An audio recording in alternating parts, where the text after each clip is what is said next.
Hey everybody, welcome back to Off the Feed podcast, where we go beyond the filters and what really happens behind the scene of the fitness industry. Today's guest is a true elite level performer. She's an IFFB pro bikini competitor, a title earned through relentless training. Let's get off the feed and into the real story. I would like to introduce you guys to Megan Lacoste. Aw, thanks, Selena. I love having these conversations with you. I just feel like we kind of go into tangents when the camera's off. Yeah, we do. And I look forward to this every time we get together. All right, Megan, so take us back to the beginning of, when you decided to compete and when you realized that you could go all the way to getting a pro card. I think when I first met my coach, it was back in 2018. Okay. I did a show that was local, and I prepped with a personal trainer. He just gave me a meal plan and he's like, here you go. I think I dieted for maybe like 10 weeks and I just got shredded. I was doing group fitness for like 5 days a week and I just did it because I thought it looked fun. Won my class, won the overall at that show, and my coach had taken a couple photos with me. And she's like, you look great. Would you consider working with me? And I was like, I just did this for fun. I just kind of wanted to try it out. And then fast forward another 3 years, 2021, or a couple years later, 2021, reached out to her again and say, hey, I actually want to get serious about this. Oh, okay. Would you consider prepping me for a show? And we've been together ever since. Wow. So at the very beginning, I did not know what IFBB was. I did not know what a pro card entailed. I was just there to have fun. And my coach, she obviously knew exactly how to get me there. I mean, I've been with her since 2021, and I don't know why I wouldn't leave a coach that just kept getting me to win. So I got my pro card in 2024 at Junior USA's. Wow. 2024 pro card. Yeah. That's amazing. Yeah, that's amazing. Thanks. So prep and just bodybuilding in general it's glamorized on social media. You know what I mean? And it's just what's something about a contest prep that people don't see? Yes. I've noticed that it's taken hold on the social media. A lot of influencers like to go into contest preps. Maybe someone who is just more on through a YouTube channel, they see it as a transformation journey. I'd have to say, if you do not already have the mandatory fundamentals down, going through a contest prep is gonna be extremely difficult. If you already track your food, eat relatively healthy, train hard, that transition actually goes really well. Mm-hmm. I personally think anyone who's going from 0 to 60 is the most difficult part. And I'm starting to notice, because it's so glamorized of social media, that everyone just thinks, oh, I just need to follow this prep protocol. I just need to hit my steps for the day, my cardio, my training.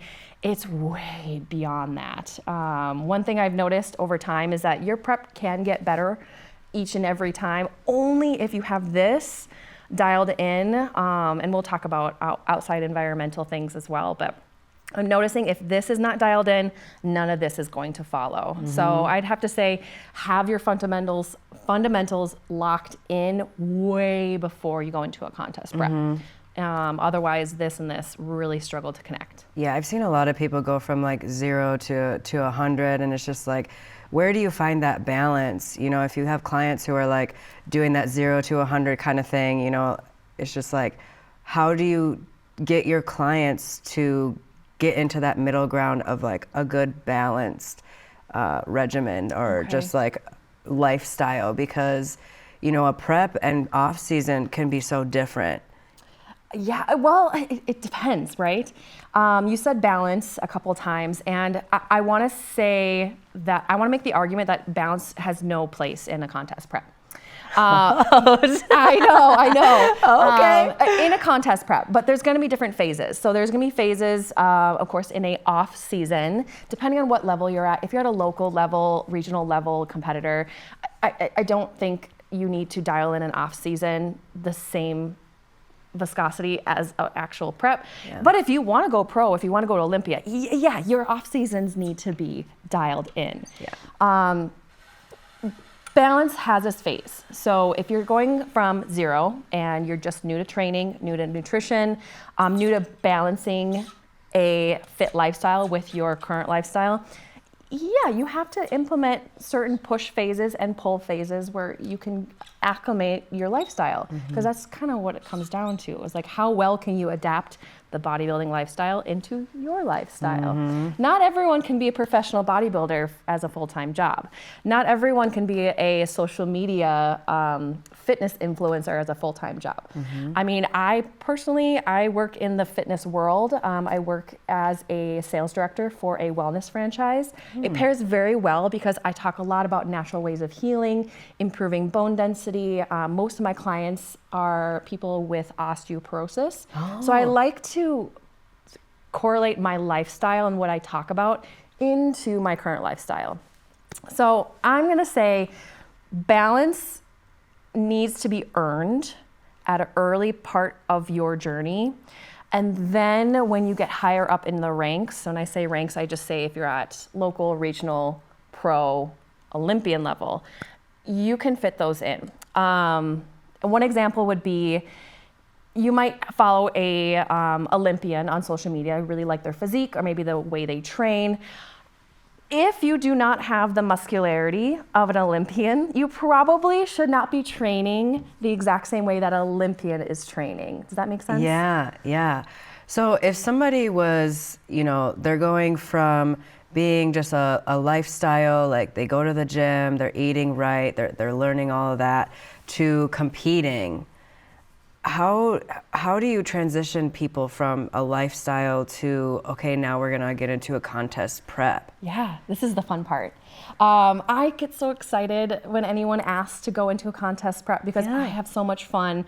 So I like to lay out a plan for them that fits their lifestyle, but also kind of makes it really exciting. You have those different phases. You know how you work out and you get a new program, you get your macros set up, and you just kind of have like almost like a Christmas morning feeling. Yeah, it's like fresh, like yes, oh my gosh. Initially, that's going to fade, okay? That's very normal. You want to go through a phase that fits them and where they're at. I'm not going to put someone who's done a lifestyle diet phase with me, I'm not going to put them through a same prep as mine. I'm going to meet them where they're at. So someone who maybe really struggles to dial in their training, maybe they're trying to grow their legs, grow their glutes. I might have their first phase of their contest prep be really hyper-focused on just their training. Yes, they still need to hit their macros to make sure they're fueling and recovering properly. But each couple of weeks is going to be, okay, so this whole phase, we're going to be focusing on that progressive overload. Send me all of your training videos. Make sure your macros are on point, but really start in just small increments. And really it's going to make kind of like this big journey, this big staircase seem a little bit less intimidating. Does that make sense? Yeah, it does. So how do you know if somebody is training hard enough? So now we're in like, this person is in a prep, they're going into maybe their second or third show. They've got all that stuff behind them now. They've got kind of the mental stuff going for them a little bit. And then their coach is like, hey, like we have to train hard. What is training hard? It's the magic question, isn't it? Yeah. I wish there was a scale that we could just like slap on our wrist and be like, okay, so your intensity for this hip thrust is 80% max of what you did 2 weeks ago. There is methods, there is math to doing that, because that's what progressive overload really is. And there is methods, but it really depends on how your body responds, right? We're looking for a stimulus. So I like to ask those questions in their check-ins of how are they trying to get a new stimulus. Usually it can take a week or two, especially if you've been doing a lift that has been consistent throughout the entire program. So I like to say hip thrusts, like it's one of those compound lifts that I feel like, one, a lot of women utilize to grow legs and grow glutes. Like who doesn't want strong glutes, especially as a competitor? Right. How can we implement variability to continue that stimulus? So I'll ask questions. Are you adding a mini band? Pauses. tempo. You could add more weight to the bar, but honestly, I've seen these girls put 4 or 5 plates on their hip thrusts. I've seen and that their too. glutes are still small. Yeah. You're like, okay, Yes. there's no muscle-mind connection happening here. Exactly. So we have to ask those questions with our clients. Where are we seeing a stimulus? Where are you feeling a stimulus? And where are you not? Maybe a hip thrust with a barbell just doesn't hit your glutes right. Maybe we should switch to a machine. That's why I say hire a coach, check in with them weekly, even in your off season, so you can get in those training cues dialed in. And honestly, I'm a huge fan of time under tension and adding in those variabilities, mini bands, pauses, tempo, eccentric, concentric changes. Yeah. And very rarely in my hip thrusts, and I go over two plates very rarely. And I feel like I've grown some glutes over the years. Yeah, for sure. It's like, if you're working out consistently, and it's not about the weight, because your body, is it true that your body doesn't recognize weight? Like, you can still grow nice glutes, big arms, shoulders, whatever it is, without being like, I'm gonna put 4 plates on. You can still get that muscle-mind connection and build and, all that kind of stuff. Is that true? Oh yeah, of course.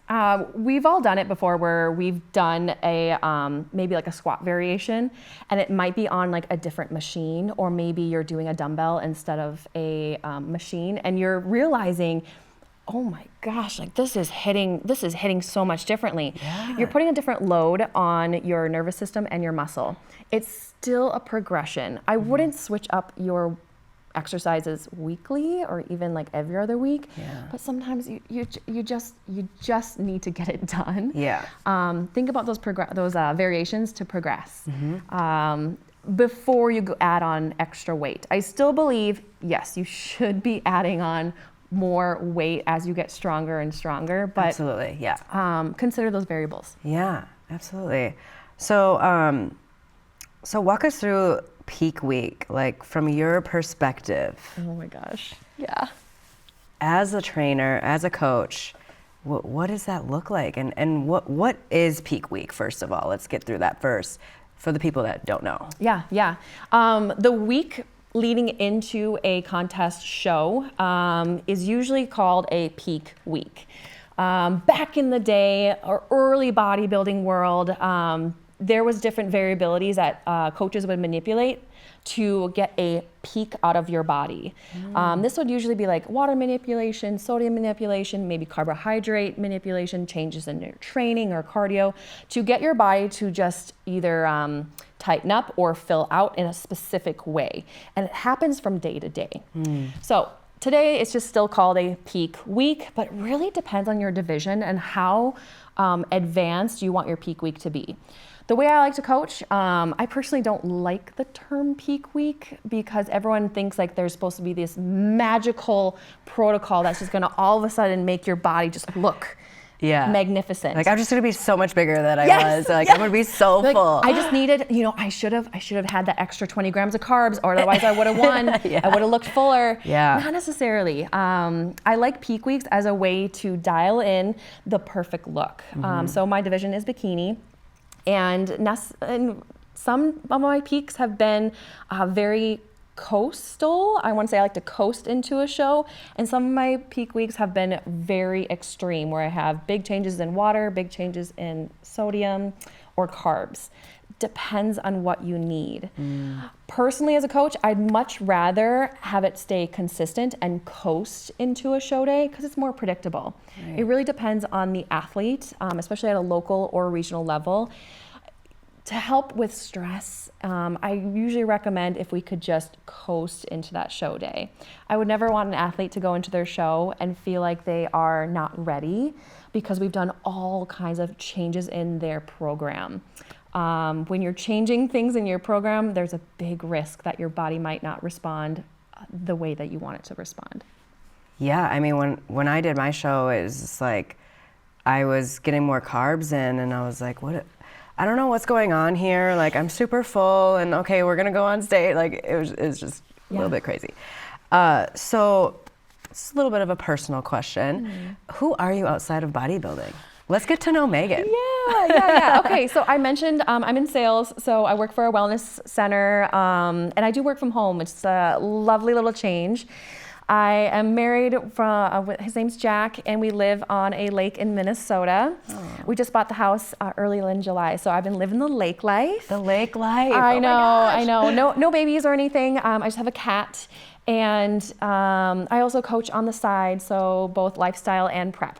Okay. And posing as well. Yeah. I really love my job.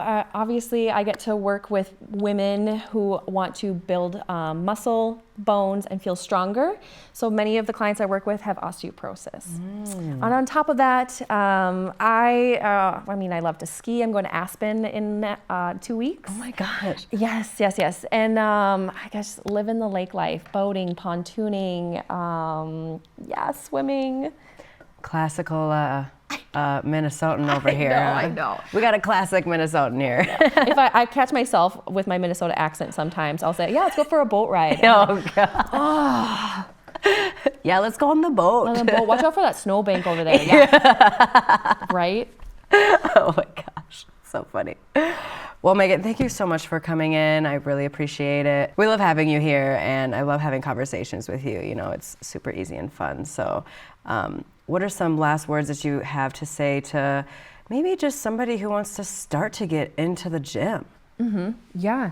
I mentioned when you start in your fitness journey, whether you want to go into just a transformation phase or maybe a contest prep, this and this make a big difference. Everyone can follow a diet.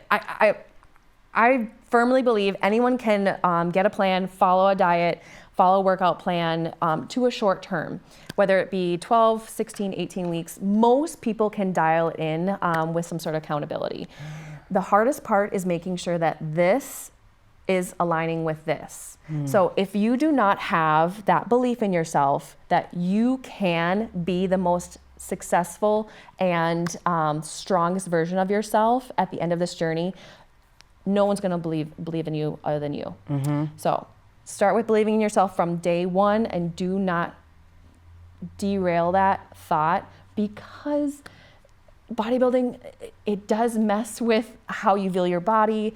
It messes with how you have relationships, your view on food. You have to firmly believe that you are deserving of that fit body. I think that goes along with just life in general too. That's why I love the fitness industry or bodybuilding, because it's like everything that you do in the gym mentally are the things that you can do outside of the gym mentally. Whether you're running a business, whether you're, have a job, whether, it's just like a confidence thing, or just like a, whatever. Right. And who doesn't love, I'm more in like building confidence in women. Yes, guys, I still want you to train. I still want you to be strong. However, I'm starting to notice that the environment in the gym world is starting to become more feminine. Women are finding more strength in lifting heavy at all ages, between us and anyone in their 50s, 60s, 70s. You should be strength training into your later years. So I'm seeing all these girls starting in their early teens and their 20s starting to lift heavy. It's way different than when I first started. So I'm all for it. Women taking over the gym, taking over a very male-dominated environment. I'm like, heck yeah, girls, keep going. I have one last question for you. So, when you're explaining to people your diet, your lifestyle, that kind of stuff, it's kind of borderline, like if people aren't in the gym or their lifestyle or whatever, they kind of think it's like the diet especially. They're like, do you have an eating disorder? Are you okay? Do you eat? Yes. How do you respond to people like when they're asking you those questions? I love that question. Like, do you eat? I'm like, do you not see me with my 5 Tupperware containers? Yeah, do you see my meals here? Do you see the muscle on my body? Like, this does not happen with no food. Yeah, I think that has to come down to our culture right now. Everything is all about convenience, and food is just so available in every crevices of our environments. Right. So when someone sees you, they're like, you're not going out to eat for lunch. You're not drinking on the weekends. What, you don't pick up something from the cafeteria when you're at the game? It's all the culture thing. I'm starting to notice that if you just don't make it a big deal, they won't make it a big deal. Okay. And when they say, well, do you eat? Like, it just seems like you're just getting so thin, Megan. Have you lost weight? And I'm like, yeah, for a contest. You just need to not make it a big deal. And like someone brings in like a granola bar and an energy drink, no one says anything. But God forbid I bring in a little container of rice and chicken, and like everyone freaks out. Right. I do know that this lifestyle does attract people that have eating disorder tendencies, disordered eating habits. It's just that's part of the culture.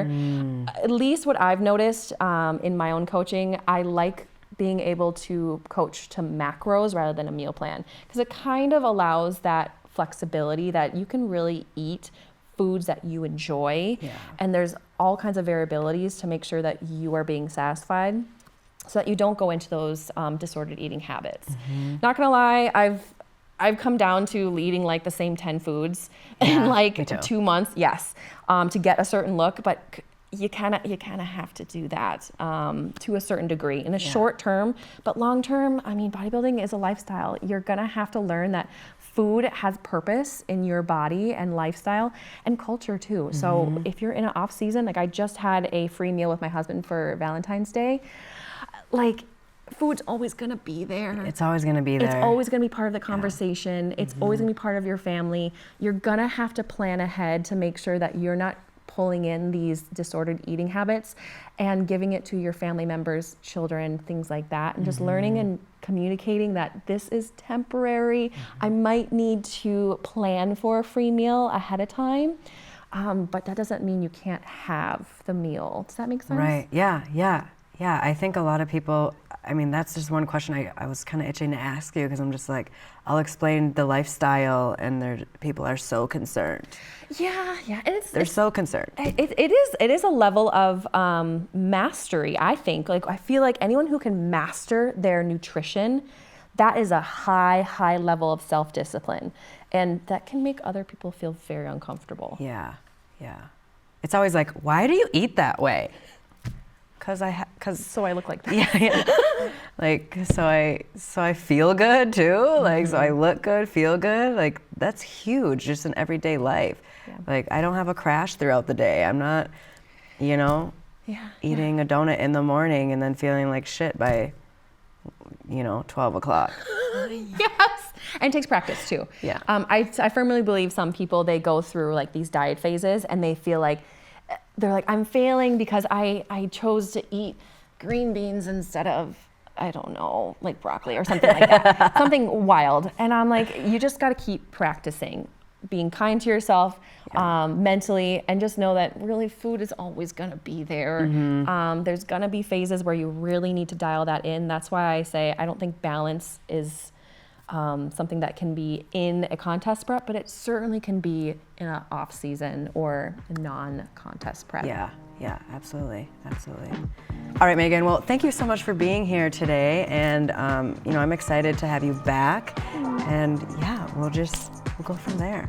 Aw, thanks, Selena. I love having these conversations with you. I just feel like we kind of go into tangents when the camera's off. Yeah, we do. And I look forward to this every time we get together. So let's do it again. Yeah, let's do it.